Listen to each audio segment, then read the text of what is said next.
the Republicans, at least on their side, they are willing to just basically burn it all to the ground and whatever it will result in after the fact. And I'm talking more about the libertarian conservative types. I'm not necessarily talking about the GOPers, the Ted Cruz's and the Mitch McConnells of the world, if you will. But what I am talking about is this idea that when the Democrats are in power, they want to give you just enough crumbs to make you think that this current system is salvageable in some way, that it doesn't actually need to change, that if we just give them a little something, they're going to feel like it's worth fighting for. And I think the people of a certain age and disposition, especially a certain position in society, are much more comfortable. And especially since the elites have so much money to throw at people to get them to say, now say this, this, and this, especially about what's going on over there.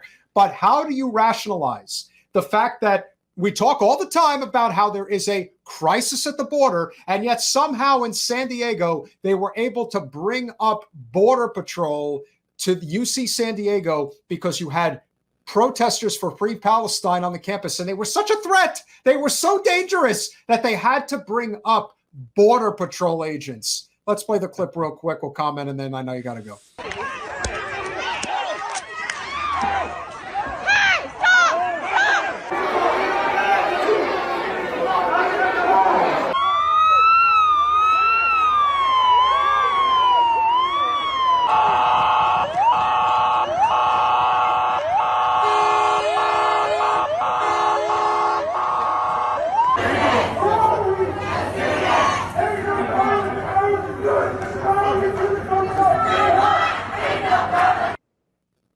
They turn their own, and there are those who say that they were trying to make this argument recently about what's going on in Texas and how, well, President Biden doesn't have anything to do with that. That's all about Governor Abbott, and it's his problem. Oh, yeah? Well, this is Governor Newsom's problem, and you see what they're doing there. This is even worse. So how are you going to justify this one? They're the ones that hang on for dear life. Just in the spirit of speeding through from my side, because I do have to go in a moment, I want to make this point. I'm not in any way, shape, or form supportive of Donald Trump. I'm not that worthless shit stain that sits there and goes party first. Oh, I'm totally supporting, mate. You're totally supporting. I'm looking at a uni party. My goal is to end genocide. Okay. Yeah. My goal is to get rid of student debt.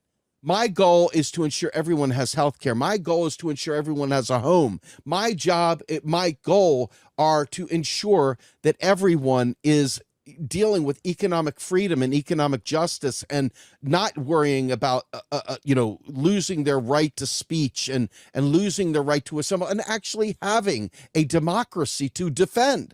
But these low-hanging fruit people that actually believe that they're voting for Biden or stopping Trump and all this stuff, it is the most pathetic. Like, this is the stuff TikTok needs to deal with, not just the genocide. Meg, if we actually conveyed the truth about elections and the truth about manufacturing consent and the way that the state apparatus that is MSNBC, CNN, Fox News, all that stuff, these folks are doing their job to keep our eyes off of the important prizes. And but wait till Trump. Well, guess what? You got a genocide going on right now. I'm sure we have not witnessed over the last 30 years, things get progressively worse each administration. So I imagine Donald Trump will be horrible. I don't doubt that for a minute. And you know what? Unlike you all during Biden, I'll be fighting Trump too. Why? Because I'm not a loser. I'm literally fighting for the causes, not the parties. But because people are so party driven that they refuse to see this guy Biden is not there for your children. He is not there for your family. He is not there for the working class. And neither is Donald Trump. But unfortunately, because of this pathetic partisanship, instead of class war, we have this bullshit death by 1,000 paper cuts. And we are going to literally lose horribly. The balkanization of the working class into tiny little micro slices is killing us. And these people that literally think Donald Trump is a piker. And the grand scheme of thieves and the grand scheme of freaking crooks, he's a piker. He's low-hanging fruit compared. Just because he was president, big fucking deal. I mean, this is a guy who's a piker, a small bit guy. He is not the billionaire. He is just a regular freaking scumbag shyster, random shyster. Okay. But because he knows that his pathway forward is to piss off shit libs. And his gang loves pissing off shit libs. There's nothing more exciting than fighting the woke. We got to go. And that's why Bill Maher gives them all the cannon fodder he can. Yeah, the woke. We're going after the woke. And then the others are like, we got to go after Trump. Oh my God. And all the while, Biden's like got his ice cream cone. Hey, Jack, we got some Palestinians to off, you know? But Biden's a better, his taste of genocide's a little bit better. It's got more chocolate syrup on it. I don't know what the fuck they're looking for, but at the end of the day, it's pathetic. And until we eradicate defending any public servant, that these people are literally props and marionettes to a larger political game. And that's why when they're saying we can't control the narrative, how do we control the narrative? Oh my God, TikTok, it's controlling the narrative. Folks, that is not a uni-issue thing. That is every fucking issue. They just happen to see that it's penetrating through their MSNBC campaign, their CNN campaign, their all the other bullshit. You know, it was mind-blowing when a 6-year-old little girl was called a Palestinian woman was killed.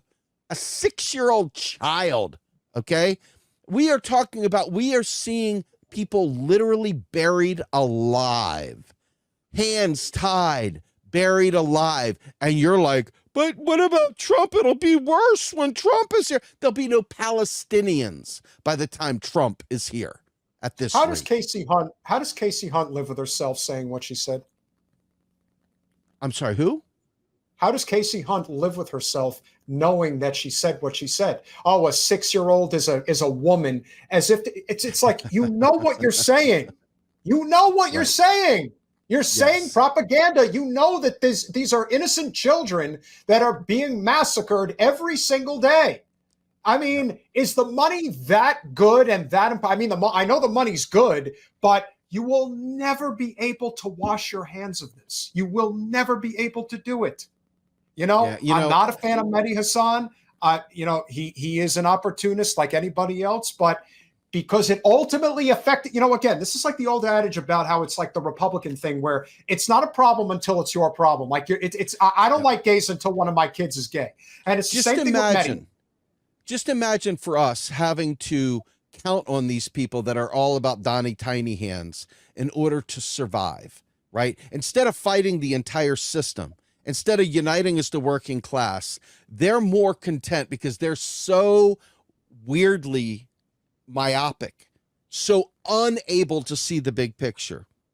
They're so trapped in the prison of the propaganda. And again, this is not, at no point in time in this conversation have I ever said one single good thing about Donald Trump. Have I, Pete? I mean, for real, have I said a good thing about Donald Trump? Not a single fucking thing. What I'm doing is leveling up. Yes, but what we have is, listen, I don't disparage, I don't disparage, you don't like my music, a dirt bagel, listen, everyone is entitled to stand on ceremony wherever they feel comfortable, because the truth is a lot of people are scared, and rightfully so. This is a very, very scary time in our nation's history. You would really have to be blind not to realize that all of this is crumbling apart at the seams at every minute. And what I would implore people to recognize is this. Do you really think things are going to get better anytime soon? Or are they going to get worse? Because they're getting worse, and they're going to get a lot worse, because there is no stopping this. They just invaded Rafah. This is a genocide on an incredibly insane scale now. They're Damn you, Trump! Kids. But it's Trump, and that's the thing.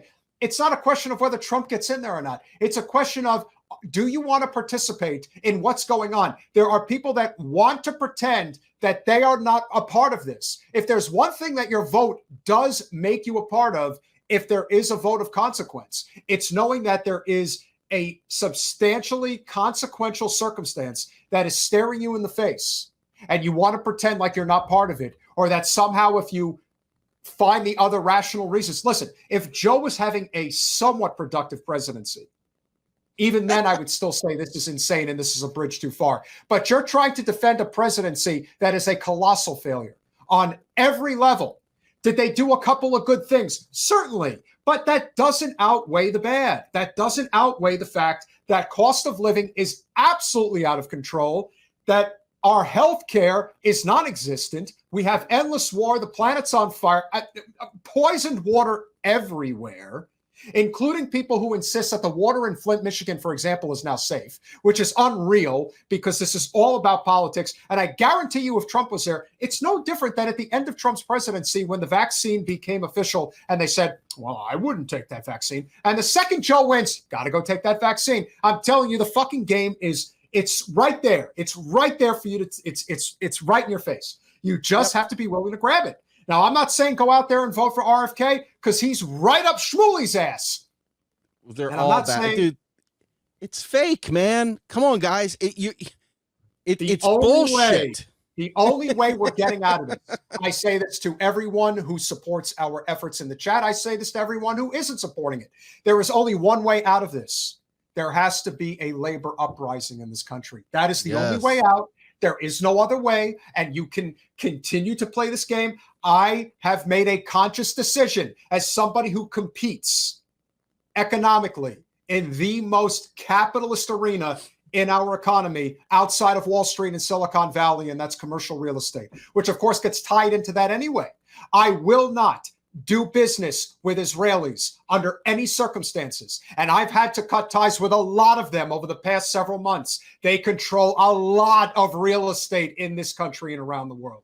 And you can either choose to have a conscience, even in the system that we're in that's broken, or you can choose to capitulate to the system as it stands today. I won't be capitulating at all. Will it cost me income? Absolutely it will. But I cannot live with myself if I play along with that shit. And somebody like Casey Hunt, who refers to a 6-year-old as an adult, is capitulating because for her, the money and the career is more important than her conscience, of which she doesn't have one.